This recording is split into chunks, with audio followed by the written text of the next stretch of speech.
All right, you know it's serious when I start stream a few minutes early.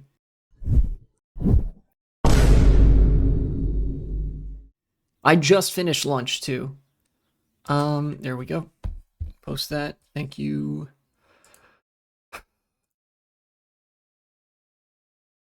Blue Rescue Team. Where did we leave off? Right, I just finished a dungeon, I think. I guess the shutdown is ending soon. It's done. The government's no longer shut down. It ended.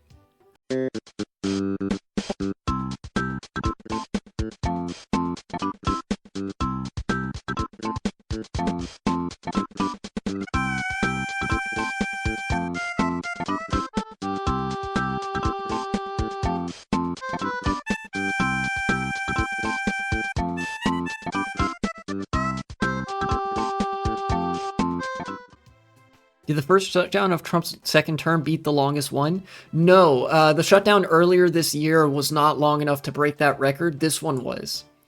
And because the Democrats capitulated for no reason at all, it was all for nothing. The Republicans got the cuts that they were looking for. The Affordable Care Act no longer gets subsidies. For those not familiar, I'm going to just assume that the president doesn't need to sign a CR because it's part of a previously already approved budget that Congress just needs to keep going for like a couple months. So the government is likely open right now, technically speaking, though it's going to take some time to grease the administrative wheels. Yeah, this proves to the Republicans that the Democrats will just do whatever they want. If you guys remember, I was gonna make a segment about how this was gonna cause the Republicans to collapse. Like, legitimately, if the Democrats didn't cave, if the Democrats held firm on their demands and they were like, we will not sign your proposal unless you capitulate to us on all of these items, all of them, bar none, the Republican Party has one foot in the grave if that happens. The Democrats had all the political leverage in the world to work with, basically to the end of, we're going to juice the fuck out of the healthcare system. We're going to juice the fuck out of food stamps. We're going to juice the fuck out of air traffic control personnel. We're going to juice the fuck out of federal unions, whatever. They could put any fucking thing that they want on that budget. They could fucking put this country back in FDR territory if they wanted to, and that wouldn't be unrealistic. They could say, okay, look, we will not cooperate with you. You are the majority party. You can, if you really want to, you can reopen the government by yourself. But if you're coming to us for help, you have to do all of these things. Otherwise, nothing. And everybody was blaming the Republicans. Republicans shut down the government. They control all three branches of government up until the exact moment that Democrats caved to them, under no pressure at all, by the way. Everybody blamed Republicans. It was only once the Democrats caved and signed that fuck-ass resolution and did that fuck-ass press conference that now people are blaming the Democrats. And you know what they said? They said, oh, guys, we're sorry. It took us so long to come to our senses over this. We just didn't see a way out. It was because they said that people are now blaming the Democrats. Nobody was blaming Democrats before, except for like hardcore Republicans, who will blame Democrats for the fucking common cold, right?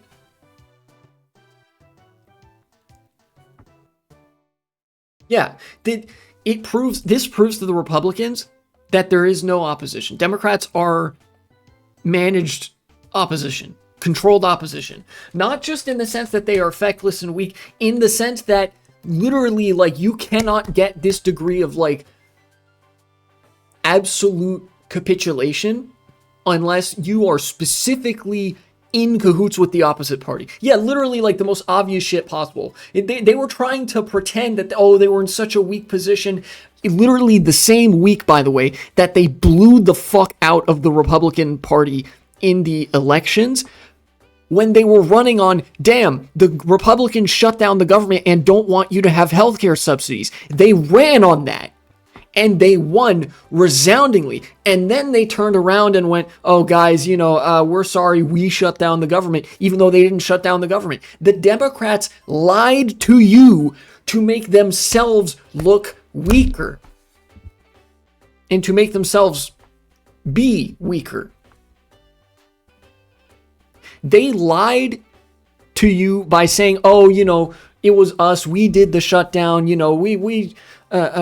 we're ready to work with Republicans now because we were being so stubborn before. They fucking lied to your face to make, not themselves, the Republicans look good. Actual controlled opposition shit. It felt like they were given specific words to say. Yeah, dude, it's telling too that like fucking old ass Angus King got up there, like a fucking 80-some-year-old senator from Maine. And you could fucking hear I gotta remember the words on the script, like coming out of his mouth, terminally uncharismatic, but hit all the correct beats to put the Democrats in an utterly subservient position to the Republicans. I'm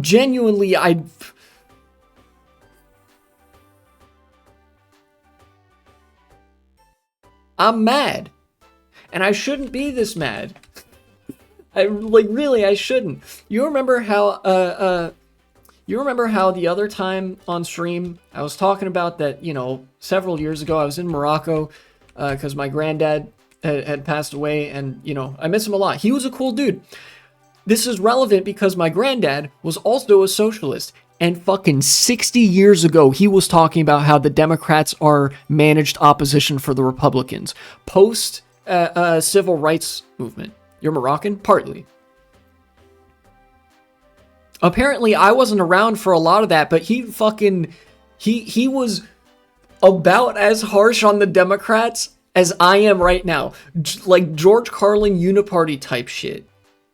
And I guess to an extent, I've kind of always known that. But man, being a socialist really does mean just you are cursed with being right all the fucking time, but you can't do anything about it.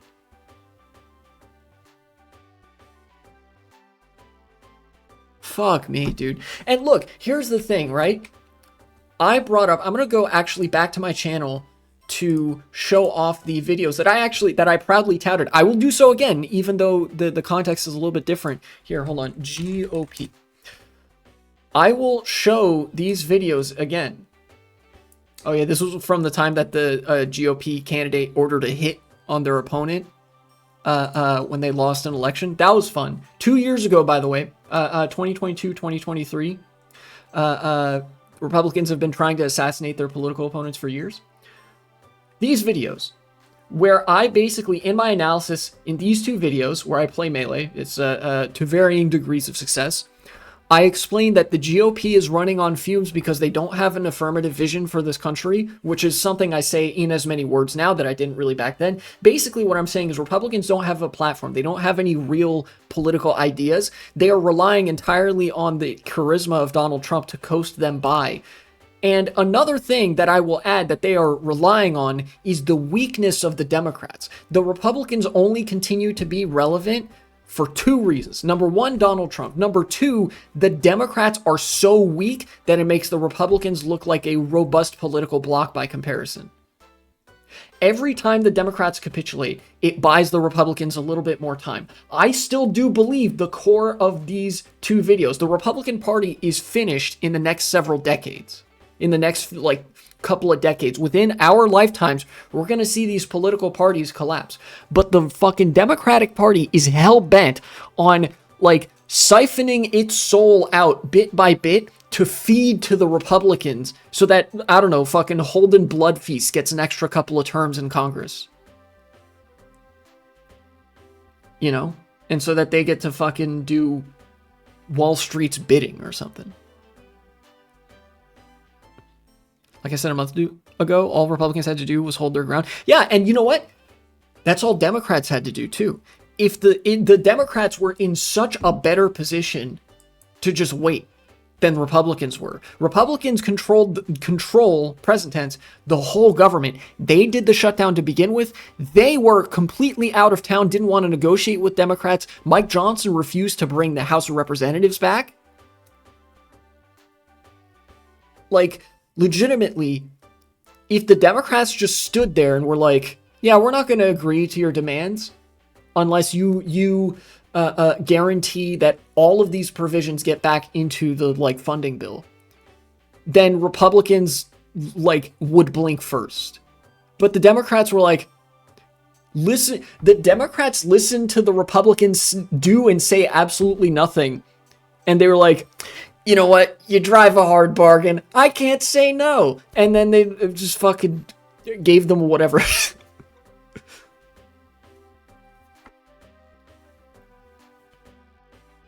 Yeah, Republicans, if you guys saw the way that Republicans were acting on the media circuit, the kind of shit they were having to resort to, they were having to say, no, affordability isn't a problem. You're just wrong, actually. It's perfectly fine and normal that grocery prices are as high as they are and continuing to increase. It's fine that tens of millions of Americans don't have SNAP benefits anymore.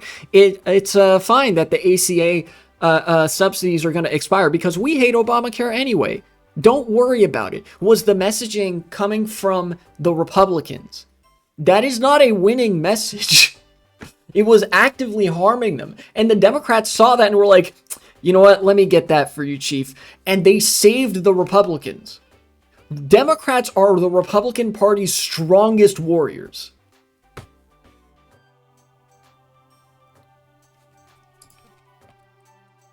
And when I say Democrats, I don't mean if you're a registered Democrat. If you're a registered Democrat, like a voter, you're not a Democrat. When I say Democrats, I mean the party. Because if you're a registered Democrat, you probably agree with 90% of the shit that I just said. And the Democratic Party fucking hates you. Sorry, I hit my microphone. There is nobody in this country that the Democratic Party hates more than their own base. Have you seen, like, the kind of advertising that Democrats and Republicans alike have to engage in, try to engage in to appeal to this middle America, Americana, and rural identity? That's the MAGA base. That's Republicans. That's the right wing. The Democrats care more about appealing to the Make America Great Again coalition than placating their own base. Fucking joke of a political party in a joke of a country, and all fucking 300 odd million people in this country are the punchline for being subject to this.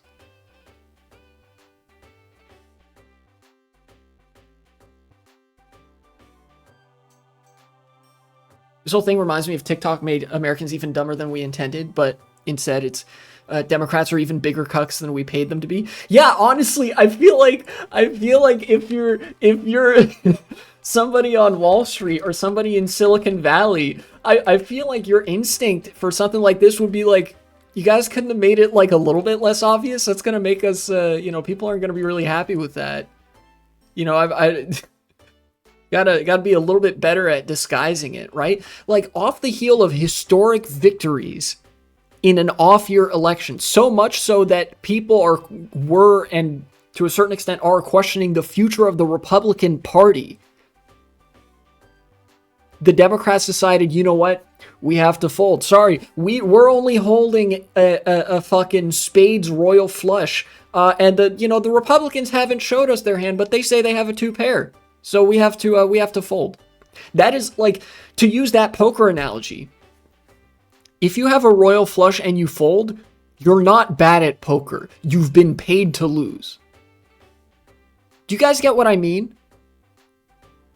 A royal flush is all of the political circumstances in the past couple weeks aligned to create the perfect storm for the Democrats to say, look, you know what? This is our chance. Get the ACA subsidies back in there. Get SNAP funding back in there. Hell, let's beef up the air traffic controllers. Let's rehire a ton of federal workers because the Republicans have been like reducing the federal infrastructure over the past several months.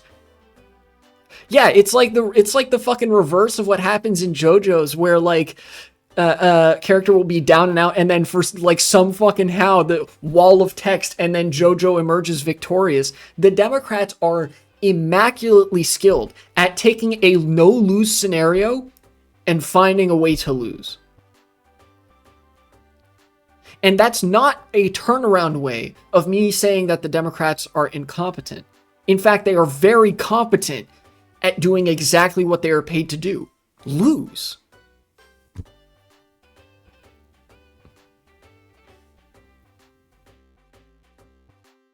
Yeah, it's like, nah, I'd lose.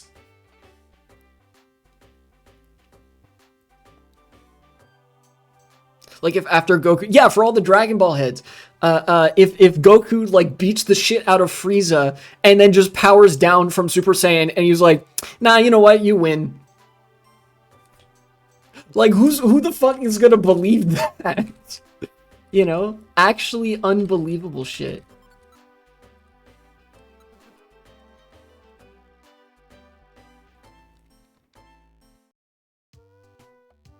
Fuck me, dude.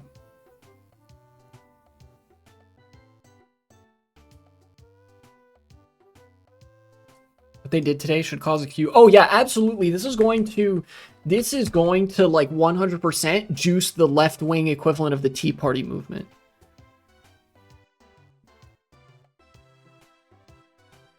Also, I saw something earlier. At least the shutdown lasted long enough for Zoran Mamdani to benefit. Yeah, I think that's a silver lining from this fucking small ass silver lining. But genuinely, I think what's going on is that we know that the Democratic Party fucking hates the left, right? When I say they hate you, mainly their own constituency, I'm not joking. Chuck Schumer's sole life mission is to keep the left pro-Israel, a mission at which he has failed miserably. El Bozo, get fucked, leave politics forever, dumbass. But then also, there have been numerous occasions where the Democrats have self-sabotaged purely in an effort to inhibit the momentum of progressives so they don't have to capitulate to the left. Think about, think about what happened during the mayor's race in New York City. For all the conservatives that hate watch my channel, this is something to take note of as well. The Republican Party did not support Curtis Sliwa. They supported Andrew Cuomo against Zoran Mamdani. The Democratic Party, I'm sure everybody noticed, didn't support their own nominee either. They didn't support Zoran Mamdani. They supported Andrew Cuomo. Both major parties united behind the establishment deep state shill candidate, and the two fucking real candidates were left to their own campaigns without any support from the larger party infrastructure. You know?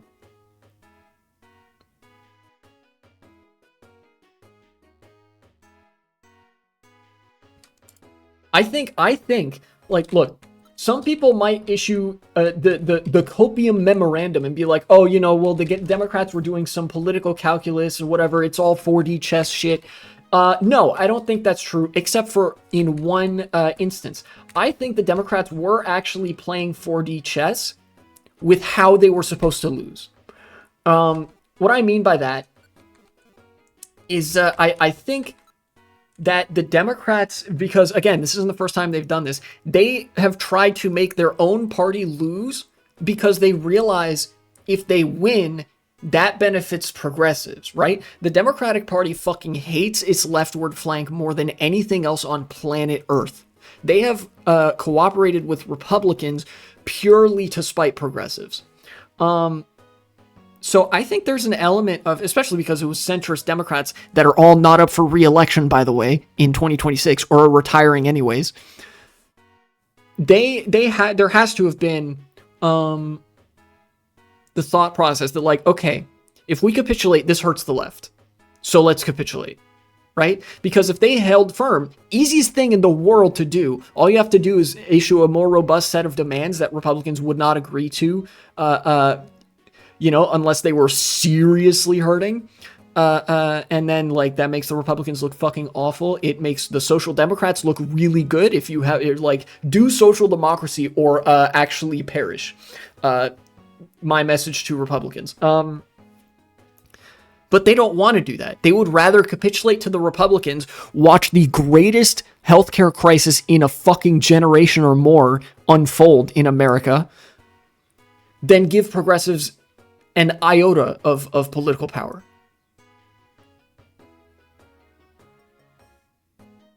Feels like at some point Democrats would be like, all right, you got us, we're terrorists. Yeah, legit.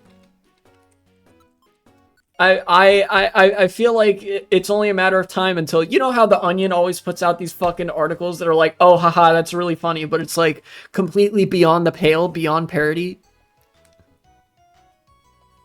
Yeah, like I can foresee the Onion article now. Democrats voluntarily identify as domestic terror organization or some shit, and then like, after like 4 months, they just do that in real life. You know, it wouldn't be the first time that the Onion has predicted something so hilariously, unrealistically dystopian that people laugh at it in the moment, and then it just ends up being true a few months later.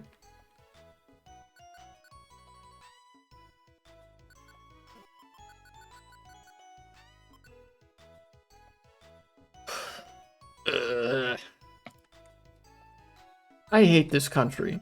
But I love this country, but I fucking hate this country. You guys get what I mean?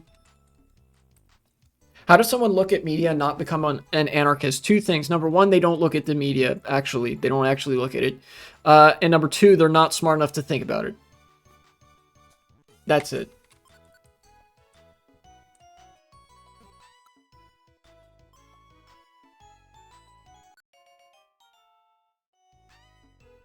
This is, I'm on my fucking anarchist, I fucking hate the state, I'm fucking hate, political parties arc right now.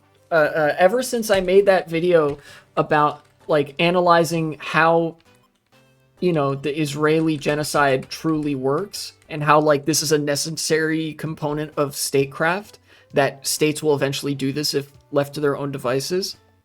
It's been, like, every fucking time I see news like this, it's always like, oh yeah, consolidation of power, fucking slashing of benefits. Anything the state does that's good, get that shit out of here. Anything the state does that's bad, yeah, give me more of that shit. Like, if I was like still myself, right, an earlier stage of political development, and I came into the current news cycle, like, if I, you know, from a couple years back, and I start reading the kind of shit that, like, both parties are complicit in, I am, like, you would not believe how fast I would be radicalized to being an anarchist.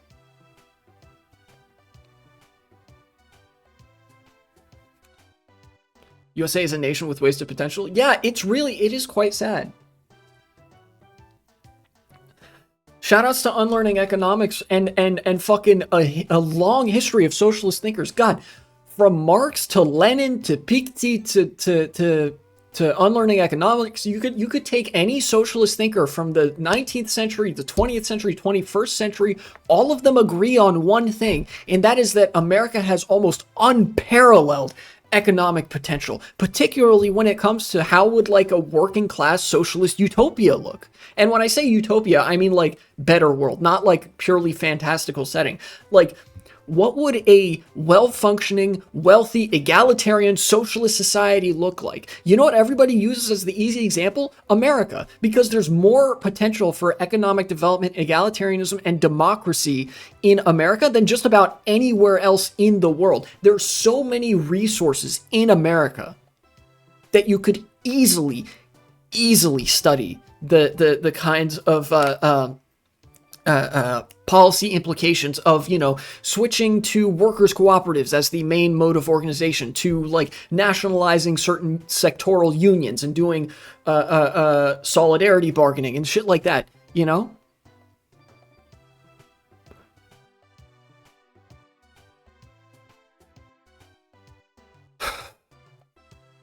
And the United States constantly finds ways to bury that potential down further and further and further. You know? Let's visit the king.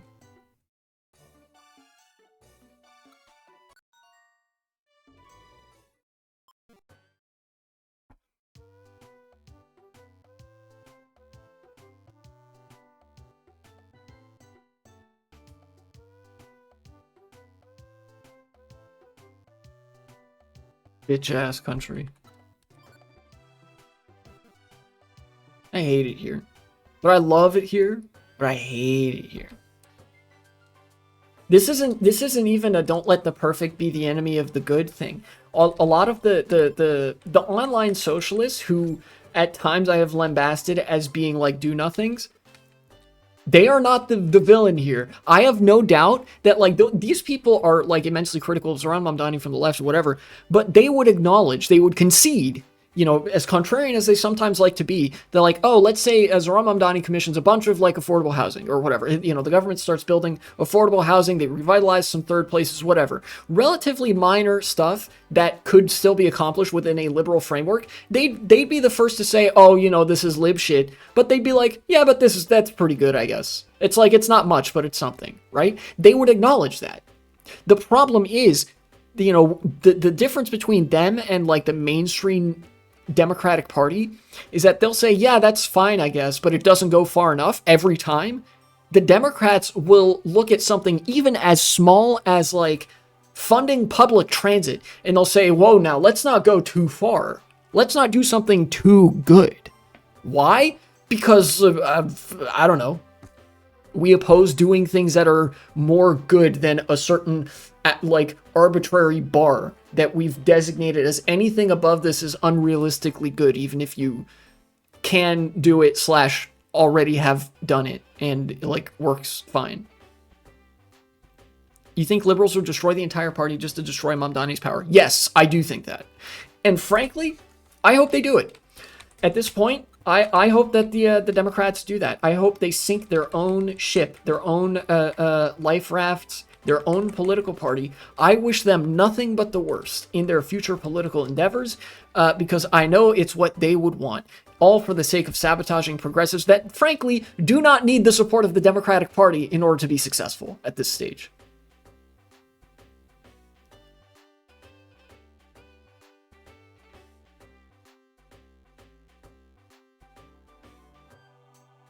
Funding the big dig in Boston was A-okay by Democrats, yet public transit got close to nil. What's the big dig in Boston? What you mean by that?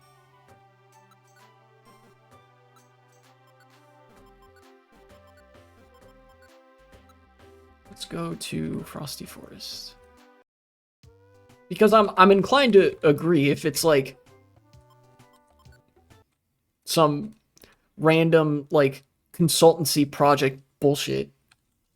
You know, Democrats will spend unlimited fucking money on policing, on federal investigative agencies, on their consultant friends, and then somebody will be like, guys, can you fucking nationalize healthcare already? It would literally be less expensive than what you currently pay for. We, like, literally, here is our proposal. We receive free healthcare. You receive $300 fucking billion a year more than you do currently.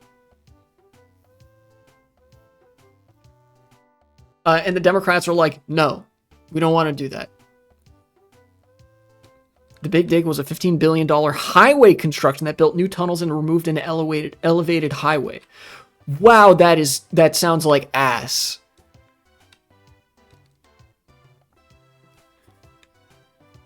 Yeah, funding shit like that is perfectly fine with Democrats and Republicans too. Republicans are not exempt from criticism here, but the Republicans' evil is like a known quantity. The ninth circle of hell, the innermost circle of hell, is always reserved for betrayers and the untrustworthy, which the Democrats are. The Republicans, I can trust to go in front of a microphone, talk to the media, and say, trans people are the devil, we want to kill all of you, we hate gays, we hate women, and blacks don't deserve the right to vote. Right? Republicans will consistently do that. I can reasonably expect them to say some shit like that to the national media, right? In that sense, the Republican Party is not like a betrayer or untrustworthy, right? They're pretty true to their word in wanting to make your life worse.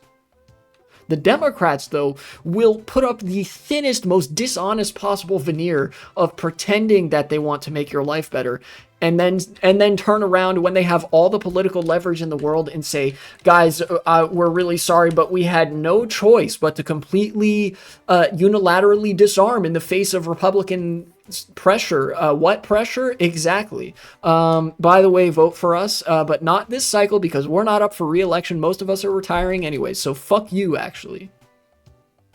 Like, it's an insult. It's like genuinely one of the most insulting things I've ever experienced in politics. And partially I view it as me insulting, like an insult to my own intelligence from myself, that I ever fucking believed that the Democrats would like do anything for the sake of like restoring the social safety net. Yeah, because their primary job is to be a wall against us being their constituency, and first and foremost progressive, you know, the left flank of American politics. To the extent that there are socialists and social democrats, you know, I know in Europe there's a lot more infighting between the SOCDEMs and the socialists and communists, because the left is much more prominent there. They have more room to do that. But in the United States, genuinely, the left is so small that the left liberals, the social democrats, and the socialists and communists genuinely get along most of the time, because there's always something that the Democratic Party is doing or not doing that is utterly detestable. Like, seriously, I don't know if you guys saw, but like everybody, you know, during the negotiations, whatever, the voting process, everybody from Hammer and Sickle Twitter accounts to Globeheads and fucking Matt Iglesias, even like the edgy, like, enlightened centrist Democrat shill media accounts, and the communists were united, and the anarchists, like all the fucking alphabet soup of people that are constantly talking shit about each other, all in unison turned to each other and turned to the Democrats and were like, what the fuck are you doing? All of them, everybody, united in their fucking disdain and hatred of the Democrats for capitulating to Republicans in the way they did.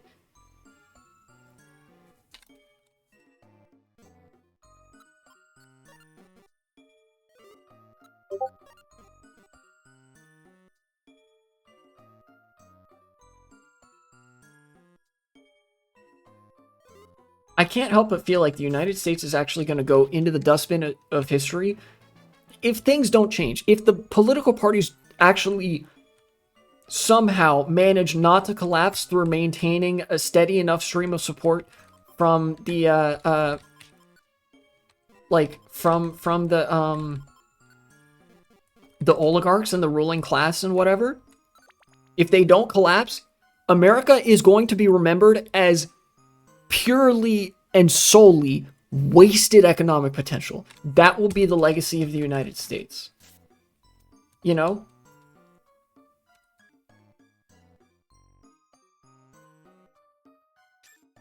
And I partially have my senator to blame for that. I moved out of state, but I've still yet to update my voter registration. I'm going to be working on that this week. So Tim Kaine and Mark Warner are still my senators. Tim Kaine is at fault for this. Fuck you, you limey piece of shit. If somebody from Tim Kaine's staff or whatever sees this video, which they won't, nor will they care, because their job is to collect the paycheck and incestuously swap money back and forth with Wall Street and consultants, right? But, you know, fuck you.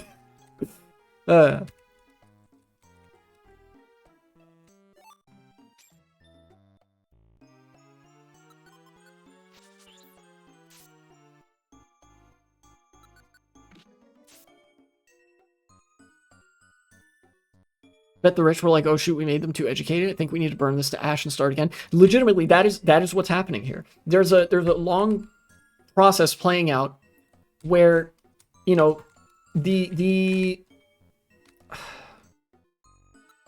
institutions of statecraft and nation building that liberalism built and cultivated and like built out, funded, whatever, brought a lot of benefit to the world, brought a lot of negative outcomes to the world, but a lot of benefits too. One of the biggest ones being education. The 19th and 20th century in America was defined by a precipitous rise in the accessibility that people had to a public education.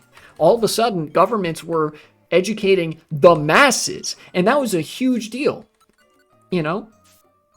But as people became more educated, they also became more politically conscious, more aware of their own interests as juxtaposed to the interests of different classes. People legitimately, it sounds like vulgar Marxist drivel or whatever, like, Twitter commie shit. But like legitimately, people started to realize their class interests and become class conscious at increasing rates because they were more educated. And the wealthy took a look at that, took one look and said, oh shit, this is a massive threat to us. And thus began the era of neoliberalism, where, the Democrats and Republicans certainly differed in how racist they were, how willing they were to protect the rights of minorities or what have you. But united, both parties were in the neoliberal decay of public institutions and social democracy, because the biggest component part of that posed a threat to the ruling elite was education. And if you threw out education, everything else had to go too. Everything that made it easier for people to be educated and realize their own interests had to go if the current order was to remain. That's what we're seeing. Like, legitimately, we're starting to see the state consolidate around itself. Both parties are complicit in what the French would call libéralisation, we would call like Reagan-era fucking neoliberal bullshit. Cutting public services precisely because those public services benefit the poor, and the poor need to be kept not just poor and desperate, but also uneducated in order for the ruling class to be stable in their position.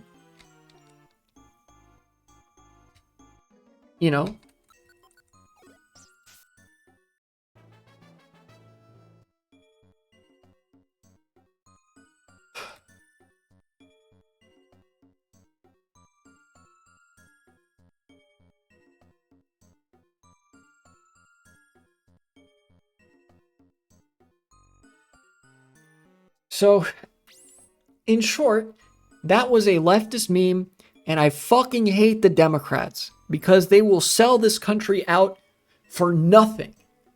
For nothing. Except maybe some, closed door contractor deal that I'm not familiar with. Did I skip a mission? I did, didn't I? Damn it.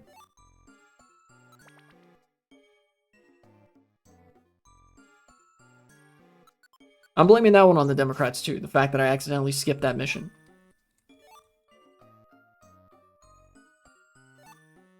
Because if I was in a better state of mind, I would have fucking picked up that I was on the right floor for that.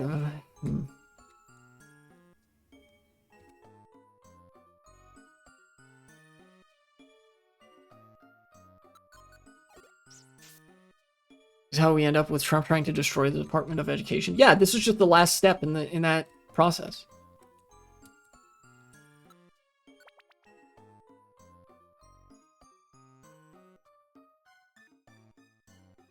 I'm just gonna kind of hurry through the rest of this dungeon. Yeah. I bet he doesn't even care, but he was told to do that. Oh yeah, Trump. Part of the reason that Trump is useful is that if he doesn't care too much about something, he'll just do what you tell him. That's part of what makes him so politically useful to the right, is that he has an ego and he loves to be adored by the crowd, but he's pliable on things that he doesn't care about that much, It's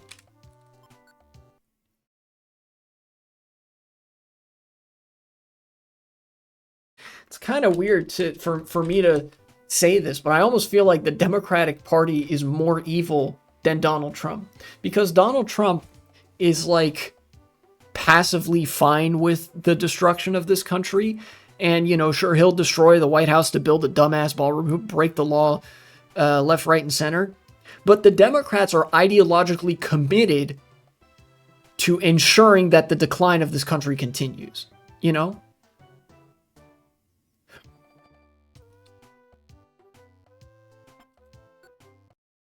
People think the years to come are not going to be the same as last year, are not are not ready. If you mean in the sense that Democrats are going to capitulate again in January, then yeah, people are not ready for that. I'm probably not ready for that, and I'm fully expecting it to happen. But in one respect, the upcoming year is going to be a lot different than this year. The Republicans are going to be a lot more aggressive in destroying this country. Every bit of ground that the Democrats yield to them makes the Republican Party much more bold with the havoc that they want to wreak on particularly minorities, but really everybody in the country, you know? But also, this brings me back to the thing that Democrats capitulated over in the first place, which is subsidies for the Affordable Care Act. So America has a fuck-ass healthcare system where private insurers get infinite money and the government simply feeds them more infinite money in exchange for them not charging as much infinite money per person for their health insurance plans. In normal circumstances, people could be paying anywhere from $100 to like $800 a month for a healthcare plan. Just in monthly costs, like routine monthly costs, depending on the quality of care and like how many people need that care and whatever. And then you got to pay the copays and deductibles, which is the insurance saying we still don't actually want to pay for your insurance policy that you paid into, so you still have to pay that money. And then they cover like 60% of the cost, right? That's how healthcare works in the United States, which leads to people racking up bills of thousands upon thousands of dollars per year just for healthcare, which is already subsidized and funded in its entirety, by the way, by our tax money. All of that money that insurance companies are taking from you, that medical care is already bought and paid for by you at the point that you're using it. But that's a lot better than it used to be, if you can believe it. As horrifying as that is, thousands of dollars per year is better than tens of thousands of dollars per year that people used to have to pay for health insurance. And the reason for that is that the Affordable Care Act includes certain things, like the shittiest price controls of all time, but nonetheless price controls. It brings down the price of insurance that is accessible through that law, which affects the broader pool of insurance as well. Because more people have insurance, it means like the average cost goes down because people who don't need insurance also have insurance and shit like that. It's a whole thing with markets. Ultimately, the insurance companies are still basically charging whatever they want. But if these subsidies go away, the pool, the amount of people who have insurance plans is going to shrink, right? Because those premiums, those monthly costs are going to quadruple. Double, triple, quadruple, in some cases, quintuple, sextuple, right? The premiums are going to get much, much more expensive. And some people are going to say, you know what? I have medical visits, incidents, whatever. I need to use my insurance so infrequently that why do I bother still paying for insurance every month? I'm not going to use it. Basically, I'm not going to use insurance enough for it to justify the insane costs I'm now having to put in. So fewer people are going to have insurance. And disproportionately, that's going to be people that don't need insurance aren't going to have that insurance. What happens to the remaining people who do need their insurance more, who still have it? Prices are going to go up even harder. So that 4 times premium increase, that's just the initial increase. Expect premiums to increase 3 or 4 times even beyond that. So 4 times 4 or 4 times 3. So 12 to 16 times as expensive as what we're seeing now for the people that still have insurance, which means grandma's going bankrupt.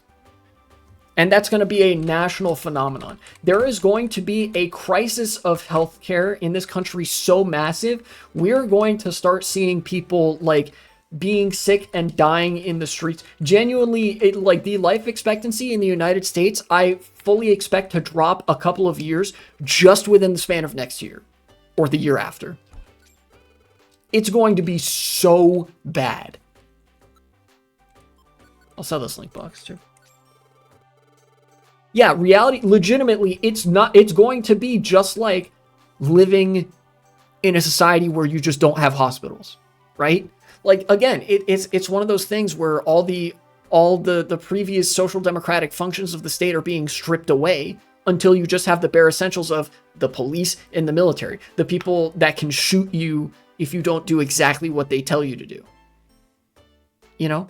Yeah, America is going to turn into try not to get cancer challenge. And by the way, you guys remember how, like, I was mentioning that chemotherapy treatments for cancer patients in the United States can exceed $10,000 per treatment?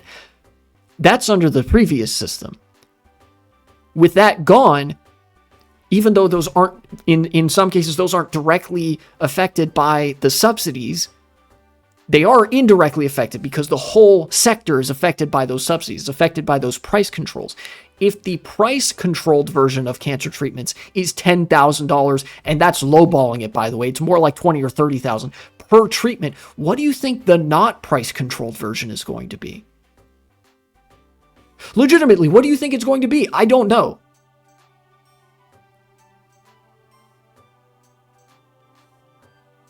Yeah, and now they're just going to tell you you're not rich enough. By the way, they already don't tell you the price. They don't give you the bill until after you've been treated. Another fucked up thing about the might as well be $1 million. Sure, fuck it. Yeah, your soul. Sell your soul.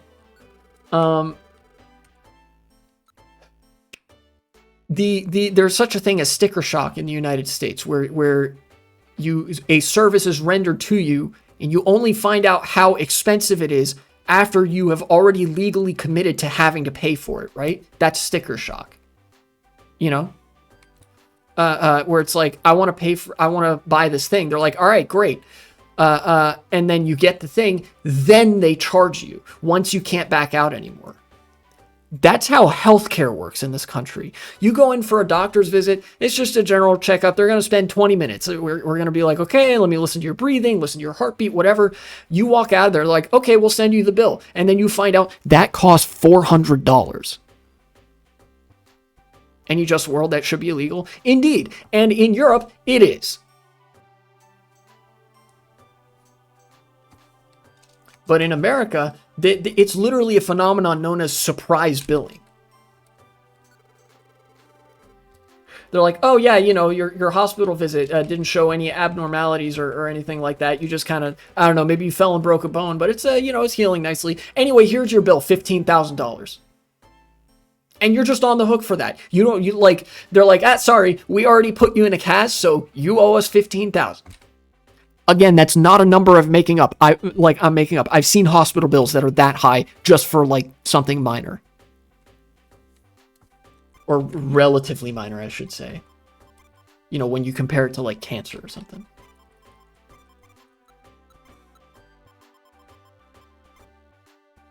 And that's what the Democrats have just sleepwalked us into.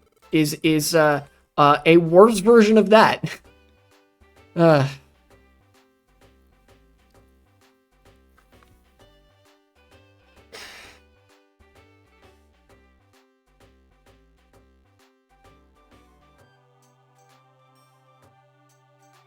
This has been a leftist meme. I fucking hate the Democrats more than I've probably ever hated them in my life. Get to know your neighbors. Get to know people in your community.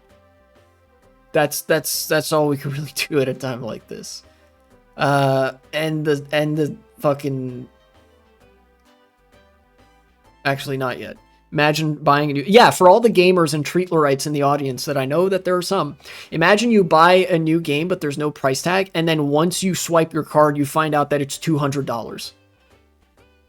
That's the whole ass healthcare system. Except instead of $200, it's $2,000. Or more sometimes. And with a game, that is a product that's subject to something called elastic demand. You can just choose not to buy buy that game, and your life won't be meaningfully worse for it. You know, like, oh, new Pokemon game, new Mario Kart game. Sure, I guess it kind of sucks that I'm like missing out that like I don't have the new game, but like whatever, right? There's still plenty of other games that I can play that I either already own or are free to have fun in my free time, right? I don't have to spend money on that. That's $200 that is completely opaque, but I ultimately don't have to spend. With medical care? Ah, shit, I need an appendectomy. You know, the doctor said my appendix isn't looking so good. What if you just don't do that? What happens when you just don't do that? You die. But of course, gamers would probably be more mad if Mario Kart was $200 than if their appendix burst and they received a $20,000 bill for no cause. Obligatory pot shot at gamers. Leftist meme. Fuck the Democrats. Fuck the Republicans, but especially fuck the Democrats. The ninth circle of hell is reserved for betrayers. End the segment. Thanks for watching, and support the channel if you would be so kind.